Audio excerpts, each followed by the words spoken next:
तो कैसे मेरे भाई, आशा करते हैं कि आप सभी लोग बहुत अच्छे होंगे और आपके मम्मी पापा भी बहुत अच्छे होंगे। आज का वीडियो बहुत ही ज़्यादा खास होने वाला है, क्योंकि आज के इस वीडियो में हम लोग करेंट अफेयर्स के टोटल 15 प्रश्न पढ़ने वाले हैं, जो कि किसी भी कंपटीशन एग्जाम की अगर आप तैयारी करते हैं मेरे भाई, जैसे कि एसएससी, सीएचएसएल, सीजीएल या ग्रुप डी रेलवे की किसी पोस्ट की आप तैयारी करते हैं, बिहार पुलिस, एसआई, दरोगा की तैयारी करते हैं, या बैंक के पीओ क्लर्क की तैयारी करते हैं, तो ऐसे प्रश्न अक्सर आपके एग्जाम में टकराते हैं मेरे भाई। तो चलिए शुरू करते हैं। सबसे पहले प्रश्न की अगर हम बात करें तो पहला प्रश्न क्या पूछा, अगर आप ध्यान से देखेंगे, पहले प्रश्न को अगर आप ध्यान से देखेंगे, G20 शिखर सम्मेलन 2023 का आयोजन किस शहर में हुआ। तो पहला प्रश्न पूछा हुआ है कि G20 शिखर सम्मेलन 2023 का आयोजन किस शहर में हुआ। तो option A Mumbai, option B New Delhi, option C है बेंगलुरु, ऑप्शन डी है चेन्नई। तो इसका करेक्ट आंसर दोस्तों हो जाएगा ऑप्शन नंबर बी हो जाएगा, यानी कि नई दिल्ली हो जाएगा इसका करेक्ट आंसर। G20 शिखर सम्मेलन 2023 का आयोजन किस शहर में हुआ है, तो नई दिल्ली में हुआ है, तो ऑप्शन नंबर 20 का क्या हो जाएगा, करेक्ट हो जाएगा। एक बार फिर से हम लोग प्रश्न संख्या पहले नंबर को हम लोग पढ़ेंगे। G20 शिखर सम्मेलन 2023 का आयोजन किस शहर में हुआ। Option A Mumbai, option B New Delhi, option C Bengaluru, option D Chennai. तो इसका correct answer option number B हो जाएगा, यानी कि नई दिल्ली हो जाएगा करेक्ट आंसर। तो आपको याद रखना है कि G20 शिखर सम्मेलन 2023 का आयोजन नई दिल्ली में हुआ। चलिए अगले प्रश्न की बात कर लेते हैं। अगले प्रश्न संख्या अगर हम 2 की बात करें मेरे भाई, तो इसमें क्या पूछा है कि चंद्रयान 3 मिशन किस संगठन द्वारा लॉन्च किया गया। Option A DRDO, option B ISRO, option C NASA, option D SpaceX. तो इसका करेक्ट आंसर दोस्तों हो जाएगा ऑप्शन नंबर बी हो जाएगा, यानी कि इसरो हो जाएगा इसका करेक्ट आंसर। तो चंद्रयान 3 मिशन किस संगठन द्वारा लॉन्च किया गया, तो इसरो द्वारा लॉन्च किया गया, तो ऑप्शन नंबर बी क्या हो जाएगा, इसका करेक्ट हो जाएगा। तो प्रश्न संख्या अगर हम 2 की बात करें, तो प्रश्न संख्या 2 में क्या पूछा है, एक बार फिर से हम लोग रिवीजन करेंगे। चंद्रयान 3 मिशन किस संगठन द्वारा लॉन्च किया गया। Option A DRDO, option B है मेरे भाई इसरो, ऑप्शन सी है नासा, ऑप्शन डी है स्पेस एक्स। तो इसका करेक्ट आंसर हो जाएगा ऑप्शन नंबर बी हो जाएगा, यानी कि इसरो हो जाएगा। ठीक है, तो इसरो इसका करेक्ट आंसर हो जाएगा। चलिए बात कर लेते हैं अगले प्रश्न की, यानी कि प्रश्न संख्या अगर हम 3 की बात करें, तो प्रश्न संख्या 3 में क्या पूछा है कि भारत का पहला एआई सुपर कंप्यूटर एरावत किस संस्था ने विकसित किया है। तो भारत का पहला एआई सुपर कंप्यूटर यानी कि एरावत किस संस्था ने विकसित किया। Option A IIT Delhi, option B है सी डे डैश पुणे, ऑप्शन सी है डीआरडीओ, ऑप्शन डी है इसरो। तो इसका correct answer option number B हो जाएगा, यानी कि सी डैश पुणे ने किया है। तो ये आपको याद रखना पड़ेगा, सी डीएससी यानी पुणे ने किया है। तो ये बहुत ही ज़्यादा इंपॉर्टेंट प्रश्न, ये पूछा जाता है, कई बार पूछा भी है। चलिए अगले प्रश्न की बात कर लेते हैं। अगला प्रश्न यानी प्रश्न संख्या 4 की बात करें, पूछा है कि ग्लोबल हंगर इंडेक्स 2023 में भारत का स्थान क्या रहा। ग्लोबल हंगर इंडेक्स 2023 में भारत का स्थान क्या रहा। Option A 107, option B 111, option C है 95, ऑप्शन डी है 120। इसका करेक्ट आंसर दोस्तों हो जाएगा ऑप्शन नंबर बी हो जाएगा, यानी कि 111 हो जाएगा। तो ग्लोबल जो हंगर इंडेक्स 2023 में जो भारत का स्थान है वो क्या रहा है, तो 111 रहा है, यानी ऑप्शन नंबर बी इसका करेक्ट हो जाएगा। चलिए अगर फिर से प्रश्न संख्या 4 को पढ़ेंगे। ग्लोबल हंगर इंडेक्स 2023 में भारत का स्थान क्या रहा। Option A 107, option B 111, option C 95, option D है 120। तो इसका correct answer option number B हो जाएगा मेरे भाई, यानी कि 111 हो जाएगा इसका करेक्ट आंसर।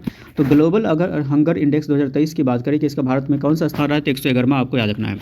चलिए बात कर लेते हैं अगले प्रश्न की। तो प्रश्न संख्या अगर हम 5 की बात करें, तो इसमें क्या पूछा है कि भारतीय रिजर्व बैंक के वर्तमान गवर्नर कौन है। तो भारतीय रिजर्व बैंक के वर्तमान गवर्नर कौन है। Option A Raghuram Rajan, option B है शक्तिकांत दास, ऑप्शन सी है उर्जित पटेल, ऑप्शन डी है संजय मल्होत्रा। तो इसका करेक्ट आंसर ऑप्शन नंबर क्या हो जाएगा, बी हो जाएगा, यानी कि शक्तिकांत दास हो जाएगा इसका करेक्ट आंसर। तो भारतीय रिजर्व बैंक के वर्तमान गवर्नर कौन है, तो शक्तिकांत दास है, तो ऑप्शन नंबर बी इसका करेक्ट हो जाएगा।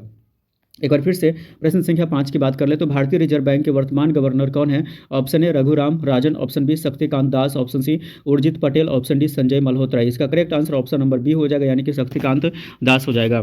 चलिए बात कर लेते हैं अगले प्रश्न की, यानी कि अगर हम प्रश्न संख्या 6 की बात करें, तो ऑपरेशन अजय किससे संबंधित है। ऑप्शन ए आपदा राहत, ऑप्शन बी विदेशों से भारतीयों की वापसी, ऑप्शन सी रक्षा अभियान, ऑप्शन डी स्वास्थ्य मिशन। इसका करेक्ट आंसर ऑप्शन नंबर क्या हो जाएगा, बी हो जाएगा, यानी कि विदेशों से भारतीयों की वापसी हो जाएगा, ऑप्शन नंबर बी इसका करेक्ट हो जाएगा। एक बार फिर से प्रश्न संख्या अगर हम 6 की बात करें, इसमें क्या पूछा है कि ऑपरेशन अजय किससे संबंधित है। ऑप्शन ए आपदा राहत, ऑप्शन बी है विदेशों से भारतीयों की वापसी, ऑप्शन सी है रक्षा अभियान, ऑप्शन डी है स्वास्थ्य मिशन। इसका करेक्ट आंसर ऑप्शन नंबर क्या हो जाएगा, बी हो जाएगा, यानी कि विदेशों से भारतीयों की वापसी हो जाएगा। चलिए बात कर लेते हैं अगले प्रश्न की, यानी कि प्रश्न संख्या अगर हम 7 की बात करें, तो मिलेट्स वर्ष 2023 किसके द्वारा घोषित किया गया। तो मिलेट्स जो वर्ष 2023 है वो किसके द्वारा घोषित किया गया मेरे भाई। तो ऑप्शन नंबर ए में है WHO, ऑप्शन बी है FAO, ऑप्शन सी है संयुक्त राष्ट्र UN, ऑप्शन डी है WTO। तो इसका correct answer option number C हो जाएगा, यानी कि संयुक्त राष्ट्र UN हो जाएगा, ये यूनाइटेड नेशन हो जाएगा, यानी संयुक्त राष्ट्र। तो मिलेट वर्ष जो 2023 है वो किसके द्वारा घोषित किया गया, तो संयुक्त राष्ट्र के द्वारा। तो ऑप्शन नंबर सी आपको याद रखना है मेरे दोस्त, ठीक है। तो अगले प्रश्न की अगर हम बात करें, तो प्रश्न संख्या अगर हम 8 की बात करें, तो इसमें क्या पूछा है कि आदित्य L1 मिशन किससे संबंधित है। आदित्य L1 मिशन किससे संबंधित है। ऑप्शन ए चंद्रमा, ऑप्शन बी सूर्य का अध्ययन, ऑप्शन सी है मंगल, ऑप्शन डी है अंतरिक्ष स्टेशन। इसका correct answer option number B हो जाएगा, यानी कि सूर्य का अध्ययन हो जाएगा इसका करेक्ट आंसर। तो आदित्य L1 मिशन किससे संबंधित है, तो सूर्य के अध्ययन से, यानी ऑप्शन नंबर बी इसका करेक्ट हो जाएगा। एक बार फिर से प्रश्न संख्या 8 को हम लोग पढ़ेंगे। आदित्य L1 मिशन किससे संबंधित है? ऑप्शन ए चंद्रमा, ऑप्शन बी सूर्य का अध्ययन, ऑप्शन सी मंगल, ऑप्शन डी अंतरिक्ष स्टेशन। तो इसका correct answer option number B हो जाएगा, यानी कि सूर्य का अध्ययन हो जाएगा इसका करेक्ट आंसर। चलिए बात कर लेते हैं अगले प्रश्न की, यानी कि प्रश्न संख्या अगर हम 9 की बात करें तो नेशनल ग्रीन हाइड्रोजन मिशन किस देश ने शुरू किया है? तो नेशनल ग्रीन हाइड्रोजन मिशन किस देश ने शुरू किया? Option A America, option B Bharat, option C Japan, option D Germany. तो इसका correct answer option number B हो जाएगा, यानी कि भारत हो जाएगा इसका करेक्ट आंसर। तो मेरे भाई नेशनल ग्रीन हाइड्रोजन मिशन जो है वो किस देश ने शुरू किया है? तो भारत देश ने शुरू किया है। तो ऑप्शन नंबर बी याद रखना आपको, भारत देश। ठीक है, चलिए अगले प्रश्न की बात कर लेते हैं। प्रश्न संख्या 10 में पूछा है कि डिजिटल इंडिया एक्ट किससे रिप्लेस करेगा? तो डिजिटल इंडिया एक्ट जो है वो किससे रिप्लेस करेगा? Option A RTI act, option B है आईटी एक्ट 2000, ऑप्शन सी है कंपनीज एक्ट, ऑप्शन डी है जीएसटी एक्ट। तो इसका करेक्ट आंसर हो जाएगा ऑप्शन नंबर बी हो जाएगा करेक्ट, यानी कि आईटी एक्ट 2000 को ये क्या करेगा? रिप्लेस करेगा डिजिटल इंडिया एक्ट। ठीक है, तो आपको याद रखना, अगर प्रश्न पूछता है मेरे दोस्त कि डिजिटल इंडिया एक्ट जो है वो किसे रिप्लेस करेगा, तो इसका आंसर हो जाएगा ऑप्शन नंबर बी, यानी कि आईटी एक्ट 2000 को रिप्लेस करने वाला है। ठीक है, चलिए बात कर लेते हैं अगले प्रश्न की, यानी कि प्रश्न संख्या 11 की बात करें। इसमें पूछा है कि भारत नेट प्रोजेक्ट का उद्देश्य क्या है?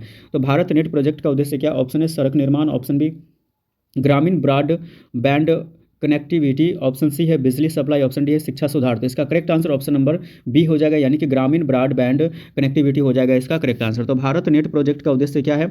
ग्रामीण ब्रॉडबैंड कनेक्टिविटी है, तो ऑप्शन नंबर बी इसका करेक्ट हो जाएगा। चलिए बात कर लेते हैं फिर से प्रश्न संख्या 11 की। इसमें क्या पूछा है कि भारत नेट प्रोजेक्ट का उद्देश्य क्या है? ऑप्शन ए सड़क निर्माण, ऑप्शन बी ग्रामीण ब्रॉडबैंड कनेक्टिविटी, ऑप्शन सी है बिजली सप्लाई, ऑप्शन डी है शिक्षा सुधार। तो इसका correct answer option number B हो जाएगा, यानी कि ग्रामीण ब्रॉडबैंड कनेक्टिविटी हो जाएगा इसका करेक्ट आंसर। चलिए बात कर लेते हैं अगले प्रश्न की, यानी कि प्रश्न संख्या अगर हम 12 की बात करें तो इसमें पूछा है कि यूपीआई किस संस्था द्वारा संचालित है? ऑप्शन है RBI, option B NPCI, option C है एसबीआई, ऑप्शन डी है एसईबीआई। तो इसका correct answer option number B हो जाएगा, एनपीसीआई हो जाएगा इसका करेक्ट आंसर। तो यूपीआई किस संस्था द्वारा संचालित है? तो एनपीसीआई द्वारा संचालित है, तो ऑप्शन नंबर बी क्या हो जाएगा इसका करेक्ट हो जाएगा। फिर से प्रश्न संख्या 12 को हम लोग पढ़ेंगे। यूपीआई जो है वो किस संस्था द्वारा संचालित है? ऑप्शन है आरबीआई, ऑप्शन बी है एनपीसीआई, ऑप्शन सी है एसबीआई, ऑप्शन डी है एसईबीआई। तो इसका correct answer option number B हो जाएगा, यानी कि एनपीसीआई द्वारा संचालित संस्था है। चलिए बात करते हैं अगले प्रश्न की, यानी कि प्रश्न संख्या 13 की बात करेंगे मेरे दोस्त। यानी कि पीएम जो विश्वकर्मा स्कीम जो है वो किससे संबंधित है? पीएम विश्वकर्मा स्कीम किससे संबंधित है? ऑप्शन है छात्रों, ऑप्शन बी कारीगरों व शिल्पकारों से, ऑप्शन सी किसानों से, ऑप्शन डी महिलाओं से। तो इसका correct answer option number B हो जाएगा, यानी कि कारीगरों व शिल्पकारों से संबंधित है। पीएम विश्वकर्मा स्कीम किससे संबंधित है? कारीगरों व शिल्पकारों से संबंधित है। एक बार फिर से प्रश्न संख्या हम 13 को पढ़ेंगे। पीएम विश्वकर्मा स्कीम किससे संबंधित है? ऑप्शन ए छात्रों से, ऑप्शन बी कारीगरों व शिल्पकारों से, ऑप्शन सी किसानों से, ऑप्शन डी महिलाओं से। तो इसका correct answer option number B हो जाएगा, कारीगरों व शिल्पकारों से संबंधित है, तो ऑप्शन नंबर बी इसका करेक्ट हो जाएगा। चलिए बात कर लेते हैं अगले प्रश्न की। प्रश्न संख्या 14 में क्या पूछा है मेरे दोस्त कि आईएनएस विक्रांत क्या है? Option A missile, option B विमान वाहक पोत, ऑप्शन सी पनडुब्बी, ऑप्शन डी हेलीकॉप्टर। तो इसका correct answer option number B हो जाएगा, विमान वाहक पोत हो जाएगा ऑप्शन नंबर बी इसका। ठीक है, तो प्रश्न संख्या अगर हम 14 की बात करें तो आईएनएस विक्रांत क्या है? Option A missile, option B विमान वाहक पोत, ऑप्शन सी है पनडुब्बी, ऑप्शन डी हेलीकॉप्टर। तो इसका correct answer option number B हो जाएगा, विमान वाहक पोत हो जाएगा इसका करेक्ट आंसर। चलिए बात कर लेते हैं अगले प्रश्न की, यानी कि इस वीडियो का सबसे लास्ट प्रश्न है मेरे दोस्त। यानी अभी तक अपने भाई अपने दोस्त को अभी तक मेरा सपोर्ट नहीं किया तो चैनल को जरूर सब्सक्राइब करें और ज़्यादा से ज़्यादा शेयर करें। वीडियो आपके लिए हमेशा ऐसे ही जीके जीएस और करेंट अफेयर से संबंधित हम लेकर के आते रहते हैं। और किसी भी कंपटीशन एग्जाम की अगर आप तैयारी करते हैं ना, तो मेरे जो चैनल्स पर जितने वीडियोज़ अपलोड होते हैं ना, सभी के सभी इंपॉर्टेंट क्वेश्चन जो कि आपके एग्जाम में 100% गारंटी के टकराएंगे ही टकराएंगे। तो इस वीडियो का सबसे लास्ट प्रश्न है कि वन नेशन वन इलेक्शन का संबंध किससे? ऑप्शन ए शिक्षा, ऑप्शन बी चुनाव सुधार, ऑप्शन सी स्वास्थ्य, ऑप्शन डी रक्षा। तो इसका correct answer option number B हो जाएगा, यानी कि चुनाव सुधार हो जाएगा इसका correct answer. One nation one election का संबंध किससे है? चुनाव सुधार से, तो ऑप्शन नंबर बी इसका करेक्ट हो जाएगा। और फिर से प्रश्न संख्या 15 की बात करें तो वन नेशन वन इलेक्शन का संबंध किससे है? ऑप्शन ए शिक्षा, ऑप्शन बी चुनाव सुधार, ऑप्शन सी स्वास्थ्य, ऑप्शन डी रक्षा। तो इसका correct answer option number B हो जाएगा, यानी कि चुनाव सुधार हो जाएगा इसका करेक्ट आंसर। तो चलिए मिलते हैं नेक्स्ट वीडियो में, तब तक के लिए बाय बाय।